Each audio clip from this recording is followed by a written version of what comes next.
Hi,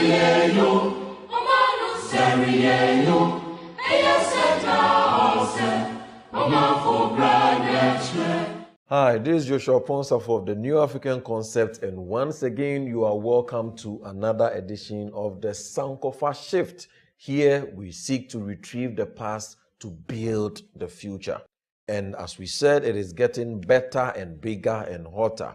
The comments, the dialogues, the transactions around this is getting very interesting. Please, if you have not subscribed yet, then you are doing yourself a very great disservice.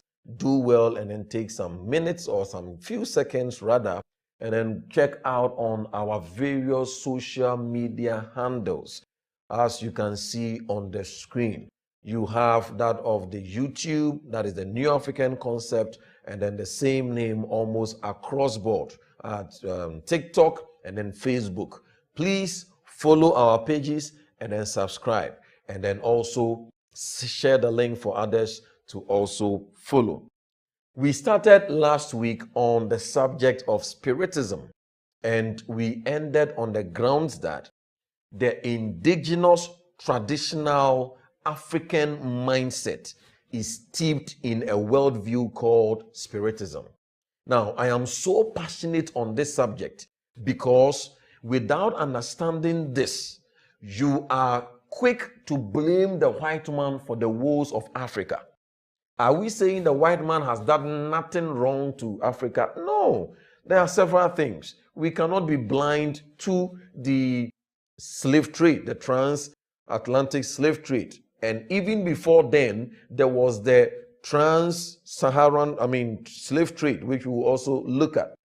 We cannot be oblivious of the over 100 years of colonialism, where it was serving the interests of the crown or the queen, the British queen, and helping the British economy, and many, many, many others. As Martin Luther King Jr. rightly said, that the slavery has left a scar on the conscience of the black man.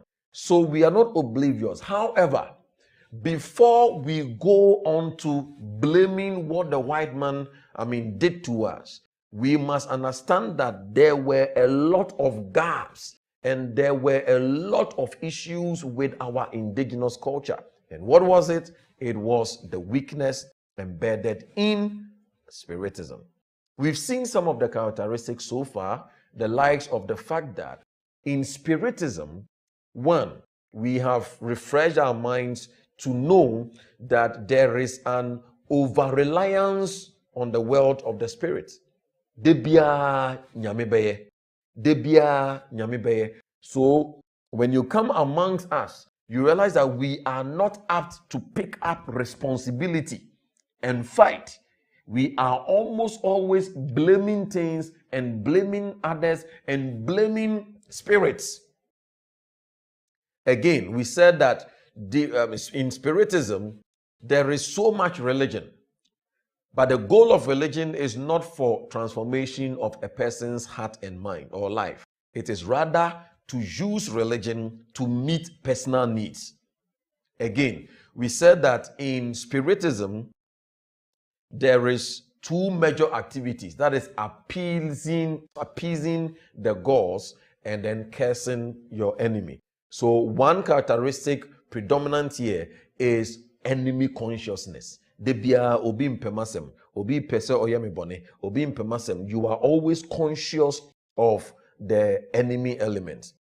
Now, let's add a few today, and then we can wrap up on that point. You will also realize that in Spiritism, there is little room for creativity and innovation and research and science. There is little room. Why? Because in Spiritism, the belief system is that nature is a tool in the hands of the spirits to either curse or bless someone. The first thing that comes to mind is and the tender has been sent on a mission to destroy somebody. That is how we process our information. In another jurisdiction, People will be thinking about electrical impulses, photons, electricity, hydroelectric power, something. But here we'll be thinking about curses. So there is little room for creativity because, and we don't value creativity, innovation, science, and research because in Spiritism, nature is not something to be explored. Nature is a tool in the hands of the gods or the spirits to either bless or to curse the subjects or the people around. Again, in times of crisis, the question is who and not what. When there is existential crisis under Spiritism, the people are not quick to ask the question of what, because what interprets as principles, processes, and procedures.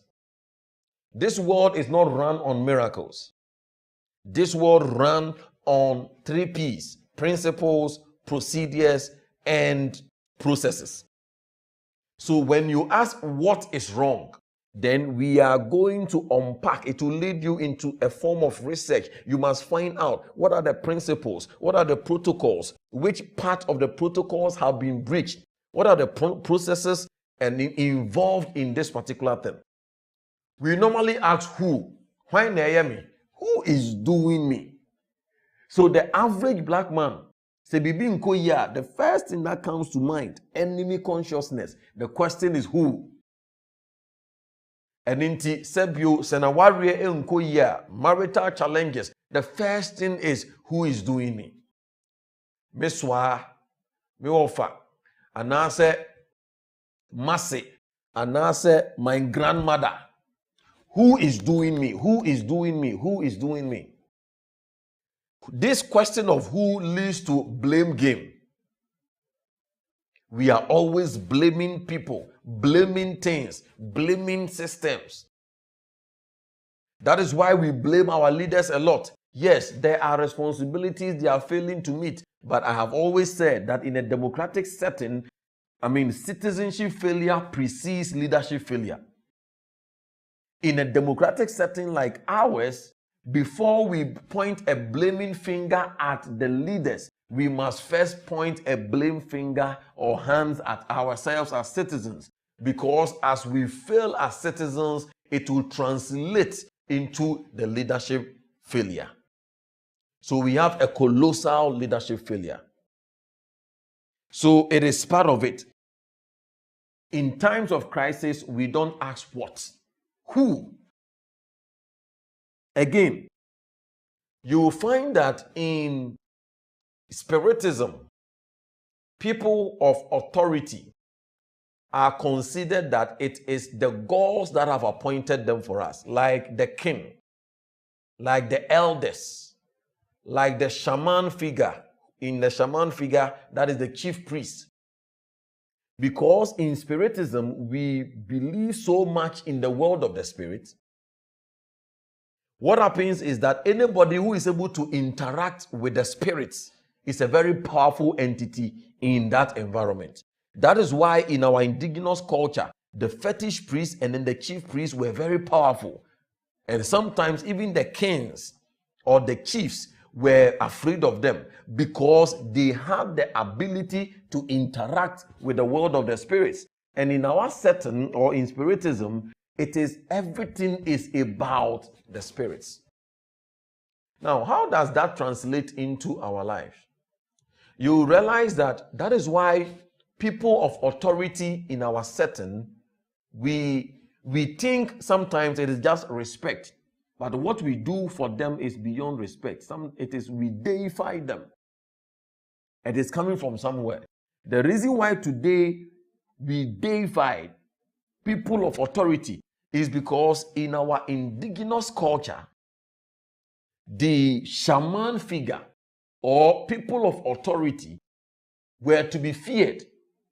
The reason was because they were considered that they were appointed by the gods to take care of us or by the gods to lead us.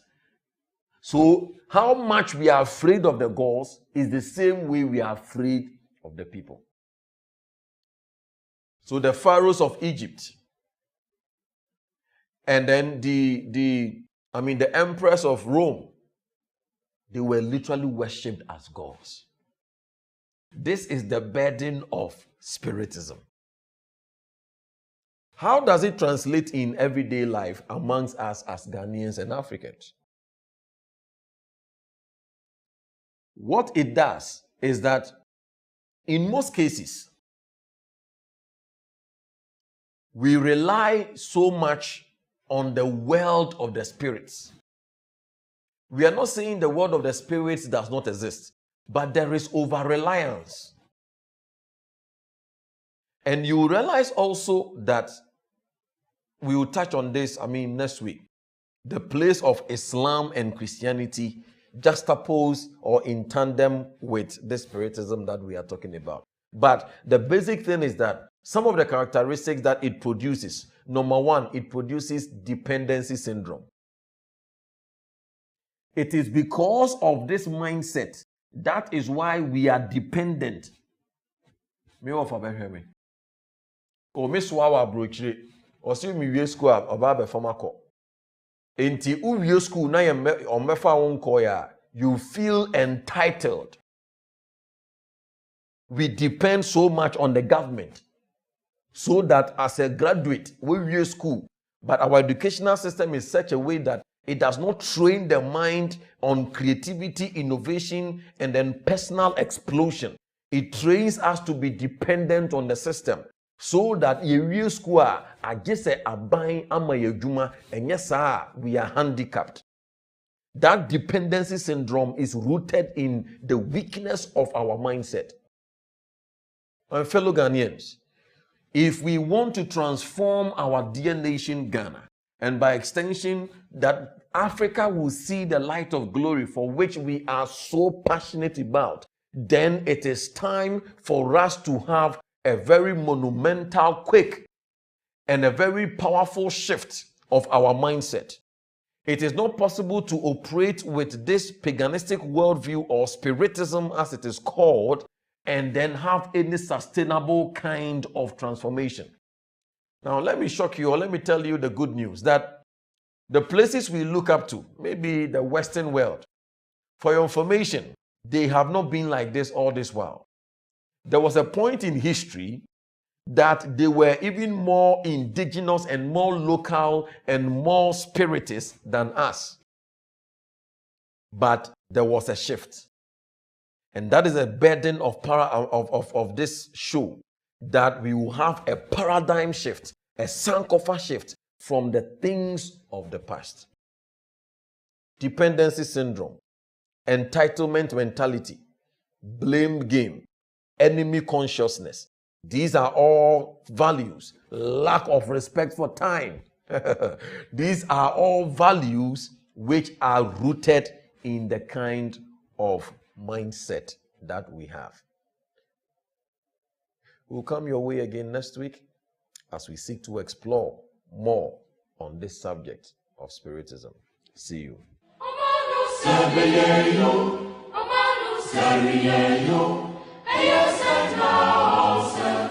Omar for